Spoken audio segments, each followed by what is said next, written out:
Hello बच्चों, आइए इस प्रश्न को देखते हैं। महीन रूप से कटी फटी पत्ती इनका अनुकूलन हो सकती है। विकल्प ए मरुद्भिदों, विकल्प बी सेमोफाइट्स, विकल्प डी लवणोद्भिद या विकल्प डी जलोद्भिद।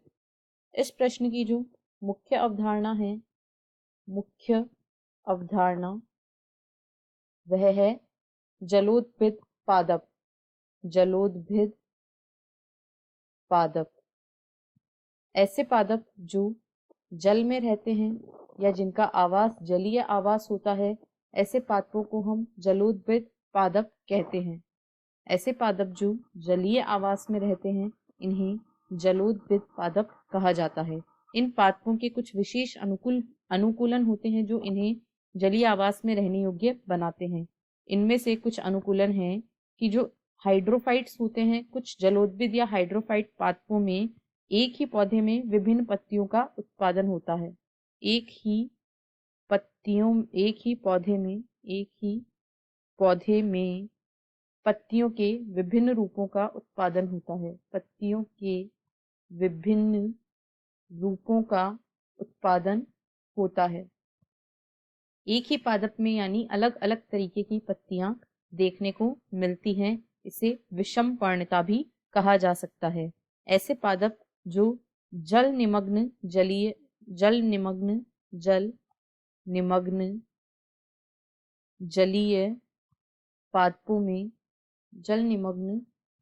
पादपों में कुछ पत्तियां तो ऐसी होती हैं जो वायवीय पत्तियां होती हैं, मुक्त रूप से वायवीय पत्तियां होती हैं जो मुक्त रूप से तैरती रहती है। वायवीय पत्तियां तो मुक्त रूप से तैरती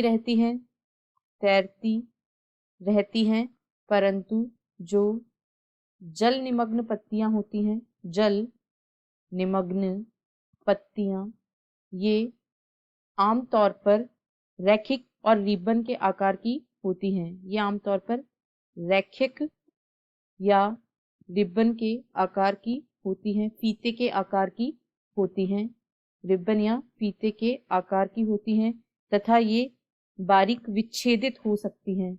ये बारीक कटी फटी या विच्छेदित होती हैं। बारीक एवं कटी फटी एवं विच्छेदित पत्तियां होती हैं।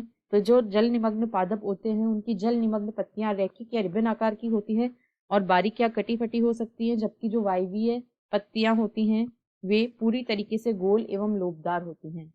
अब यदि दिए गए प्रश्न को देखें तो यहाँ जो विशेषता दी गई है, महीन रूप से कटी फटी पत्ती, यह जलोद्भिद पादपों का एक अनुकूलन होता है।